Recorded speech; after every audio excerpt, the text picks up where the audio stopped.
Audio Jungle.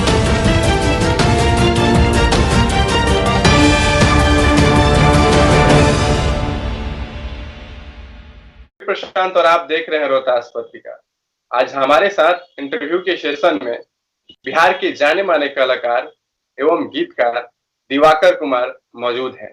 परिचय के लिए मोहताज नहीं है, क्योंकि फुहर गीतों से बचते हैं। इन्होंने कसम खाया है कि हम जब तक गीत गाते रहेंगे, जब तक सिंगिंग करेंगे, फुहर गीत नहीं गाएंगे। दिवाकर जी, आपका बहुत बहुत स्वागत है रोहतास पत्रिका में। बहुत बहुत स्वागत रवि जी, जो आपने हमें ये मौका दिया लाइव आकर अपने श्रोताओं से, अपने भाई बहनों से कुछ बातें करने का। बहुत बहुत धन्यवाद आपका। दिवाकर जी, इंटरव्यू शुरू करने से पहले आपको मैं कुछ महीने पीछे ले जाना चाहता हूं। आपका एक गाना जो था कोरोना के ऊपर लेकर काफी चर्चित हुआ था, उस दरमियान, लॉकडाउन के दरमियान आपने गाया था, काफी तेजी से वायरल भी हुआ था। तो मैं सोच रहा हूं कि इंटरव्यू शुरुआत करने से पहले क्यों ना वो गीत सुन लिया जाए, फिर इंटरव्यू आगे बढ़ाते हैं। फिर जी, एक मैसेज था, जैसे हम लोगों को समझा सकते थे कि डिस्टेंस रखना है लोगों के बीच में और मास्क मुंह पर लगा के चलना है, और तो बहुत सारे उसमें मैसेज था, गाने के थ्रू था। जब हम सिंगर तो गाने के थ्रू ही समझा सकते हैं लोगों को। तो यहाँ हमारे गीतकार जो है शशि रंजन है, उन्होंने लिखा था। बहुत ही खूबसूरत गाना है, मैसेज है। जैसे हम लोग मैसेज के द्वारा समझाते हैं कि बाबू डिस्टेंस में रहना है, मास्क पहनना है, उसे गाने के माध्यम से था। वो कुछ यूं था, किसी से हाथ मिलाना नहीं है, कहीं भी भीड़ में जाना नहीं है, किसी से हाथ मिलाना नहीं है, कहीं भी बाहर जाना नहीं है, बिना जरूरी काम के कहीं भी घूमो ना, बिना जरूरी काम के कहीं भी घूमो ना, जब तक है कोरोना यार घर में रहो ना, जब तक है कोरोना यार घर में रहो ना, हुआ लॉकडाउन है नहीं जाना टाउन। ये पहले की बात है जब लॉकडाउन था, अब तो अनलॉक हो गया है। उस समय की बातें थी, तो उसमें लिखे थे कि हुआ लॉकडाउन है नहीं जाना टाउन है, कुछ दिन घर में गुजारा करो, संकट में है भारत हमारा, इस पर विचार तुम जरा करो, हुआ लॉकडाउन है नहीं जाना टाउन है, कुछ दिन घर में गुजारा करो, संकट में है भारत हमारा, इस पर विचार तुम जरा करो, किसी से भी 2 मीटर की दूरी पर रहो ना, किसी से भी 2 मीटर की दूरी पर रहो ना, जब तक है कोरोना यार घर में रहो ना, जब तक है कोरोना यार घर में रहो ना। ये मैसेज था। इस गीत में पूरा मैसेज ही है, और इस मैसेज को क्योंकि अभी कोरोना खत्म नहीं हुआ है, तो हमें सब सारे प्रिकॉशन को लेकर चलना है। तो दिवाकर जी, सवाल है कि जब तो ये लॉकडाउन का दौर भी बीत गया, इस लॉकडाउन के दरमियान एक कलाकार का जीवन कैसे बीता? आप एक कलाकार हैं, एक गायक हैं, तो आपका जीवन कैसा रहा? जीवन कहें तो अब कलाकार हो चाहे जो भी हो, व्यवसायी हो चाहे आप जैसे पत्रकार हो, सबके लिए मुश्किल था। आप लोग तभी इस लॉकडाउन के दौरान में बहुत संघर्ष किए, लोगों को मतलब बहुत सारे मैसेज दिए, न्यूज, आप बहुत सारा रिस्क लेकर आप रोड पर निकले, सड़कों पर निकले। आप लोगों को सैल्यूट है, आप लोगों को भी। लेकिन हम लोग जैसे डरते हैं, और डर सबको होना चाहिए, ये प्रकृति का प्रकोप है जैसे भी था। देखिए हम क्या, हम कलाकार क्या, बहुत लोग हैं ऐसे हैं जो बिजनेस करते थे, जो नए नए लोन लेकर के चाहे कहीं से पैसे उधार लेकर के बिजनेस खड़ा करना चाहते थे। अचानक लॉकडाउन आ गया, तो प्रॉब्लम सबके लिए है और मेरे लिए भी था। तो बस इतना ही कहना चाहूंगा कि ये वक्त गुजर जाएगा, और कोई भी अच्छा चीज है, अगर अच्छा वक्त भी है तो उसमें खुशी नहीं मनाना चाहिए कि हमेशा रहेगा, और बुरा वक्त है तो उसमें दुख भी नहीं मनाना चाहिए कि ये हमेशा रहेगा। इसलिए एक लाइन में आप सुनिए कि ये वक्त गुजर जाएगा। बस इसी सोच के साथ आप अच्छे रहिए, और ये वक्त बदलेगा, और फिर हम शायद अच्छे से फिर जी पाएंगे अपनी जिंदगी को। तो जैसे कि आप जब ये कोरोना नहीं था, कोई लॉकडाउन, ये सब कोई महामारी नहीं था, उस समय आप बहुत सारे स्टेज प्रोग्राम कार्यक्रम में करते थे। आप जी असम, बंगाल, आप उत्तर प्रदेश, ऐसा कोई राज्य नहीं है जो भारत का आपने जहां प्रोग्राम नहीं किया हो। तो क्या वो दौर आपको लगता है कि लौट कर आएगा?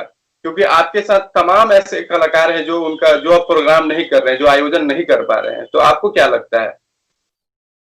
जी, वो दौर लौट कर आएगा ऐसा मतलब कोई भी काम या हम लोग जिंदगी जीते हैं इसी विश्वास के साथ आगे चलकर अच्छा होगा, इसलिए हम लोग जीते हैं, पढ़ाई करते हैं, जॉब की तैयारी करते हैं कि हमारा कल अच्छा होगा आज से।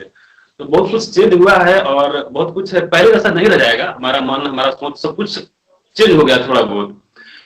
लेकिन फिर भी मैं कहूंगा कि जैसे अब ऑनलाइन का जमाना है, जैसे मैं आपसे ऑनलाइन बातें कर रहा हूँ, तो सब कुछ तो मेंटेन है हम लोग का, जैसे कुछ अंतर है।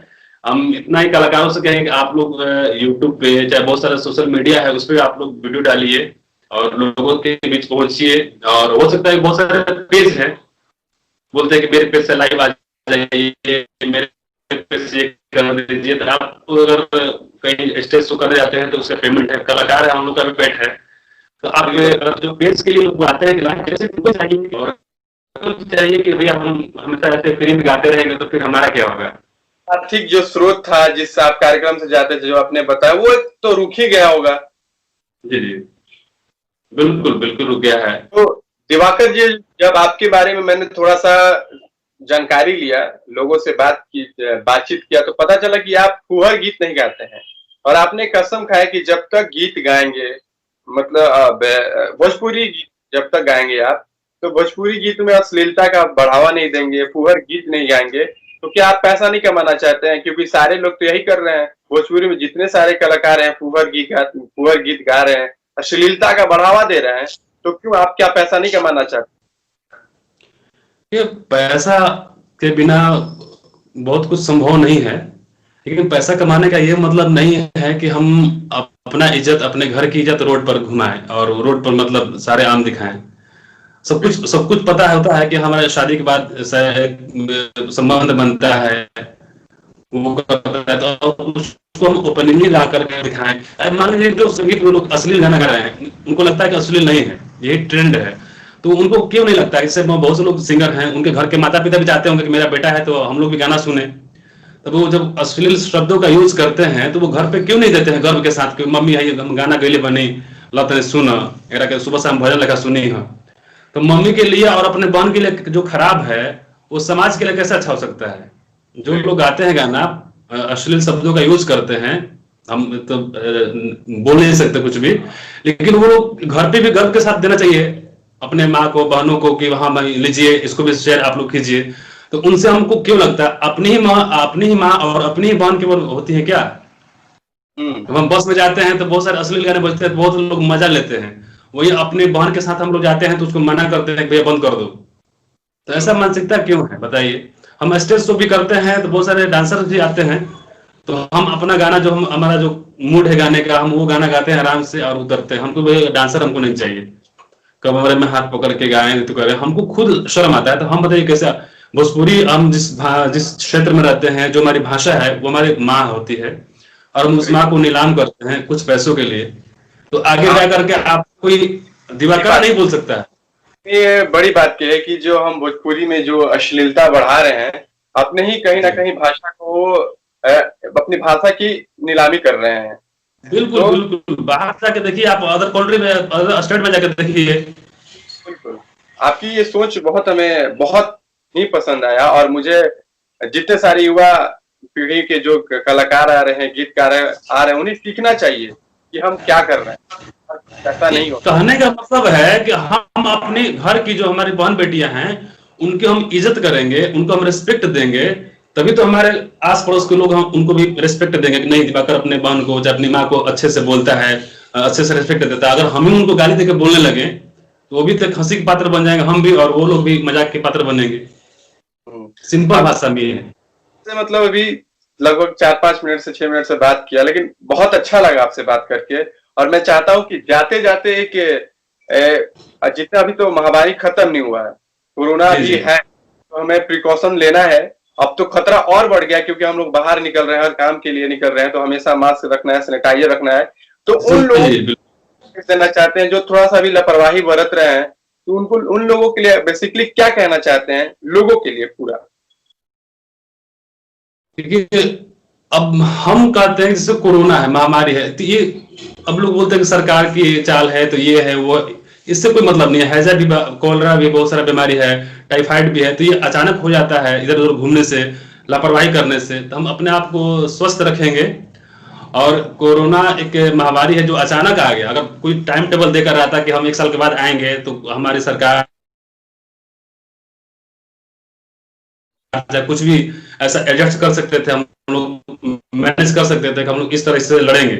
अचानक अगर कोई भी आपको पीछे से धक्का दे दे तो आप ही गिर जाइएगा, आप कितने भी बलवान। तो वो सब कहने की बातें हैं, लेकिन एक कोरोना से हो गया, लेकिन एक बहुत ही अच्छा पॉजिटिव मैसेज लगा। जाते जाते दिवाकर जी, आप लोगों को क्या संदेश देना चाहते हैं? क्योंकि अभी कोरोना का दौर चल रहा है, कोरोना खत्म नहीं हुआ है, तो लोगों से क्या आप अपील करना चाहते हैं, क्या कहना चाहते हैं? कोरोना का दौर सबके लिए दुखदायक रहा और ये अचानक आया, तो इससे जूझना बहुत मुश्किल था।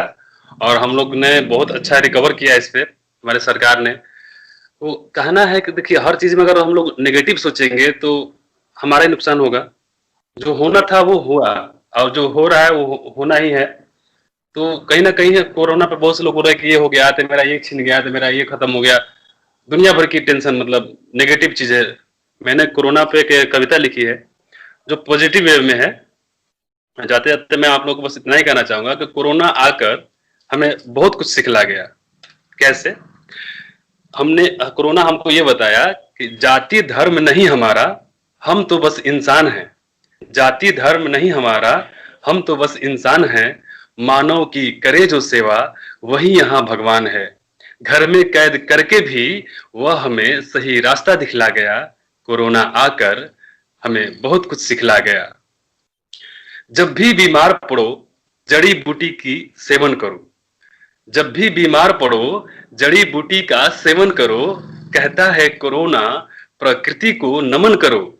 लौंग काली मिर्च गिलोय खिलाकर, लौंग काली मिर्च गिलोय खिलाकर प्रकृति से मिला गया। कोरोना आकर हमें बहुत कुछ सिखला गया। पिज्जा बर्गर खाने वाले अब सादा भोजन खाते हैं। सारी चीज तो बंद हो गए थे, रेस्टोरेंट सब।